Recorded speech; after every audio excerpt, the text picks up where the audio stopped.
Incroyable, les volontaires des Jeux Olympiques 2024 à Paris indispensables au bon déroulement des Jeux ne recevront aucune indemnisation pour leur travail. Pire encore, ils devront se débrouiller pour trouver un logement dans la capitale.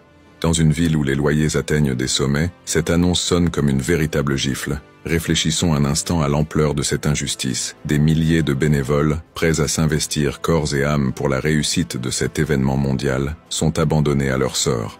La seule reconnaissance de leur engagement, la prise en charge de leurs repas pendant les journées de travail et de leurs frais de transport en commun. Est-ce là tout ce que mérite leur dévouement ? Mais ce n'est que la pointe de l'iceberg. Paris, déjà aux prises avec une invasion de rats, symbole d'une gestion urbaine défaillante, voit maintenant ses étudiants contraints de quitter leur logement. Pourquoi ? Pour faire place aux organisateurs des JO, aux policiers, aux pompiers et autres acteurs clés de l'événement. Cette décision est un coup dur pour la jeunesse, déjà éprouvée par la crise du logement et les défis de la vie étudiante. Parlons aussi de la situation des bouquinistes, icône culturelle de Paris que Anne Hidalgo veut enlever pour montrer aux touristes que Paris est plus beau sans les bouquinistes. Leur colère monte face à une ville en pleine transformation, où l'authenticité est sacrifiée sur l'autel de la modernité et de l'efficacité.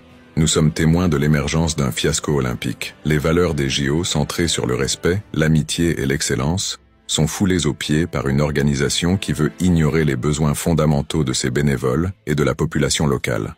La surveillance accrue, avec la reconnaissance faciale comme en Chine et les QR codes, ajoute à cette atmosphère d'oppression. L'esprit festif et unitaire des Jeux Olympiques est éclipsé par des mesures de sécurité intrusives et liberticides. Mais que reste-t-il de l'hospitalité et de la fraternité, valeurs fondamentales de notre pays dans cette organisation ? Il est temps de remettre en question les priorités de cet événement. Les citoyens, les volontaires, les étudiants, les bouquinistes, tous méritent mieux.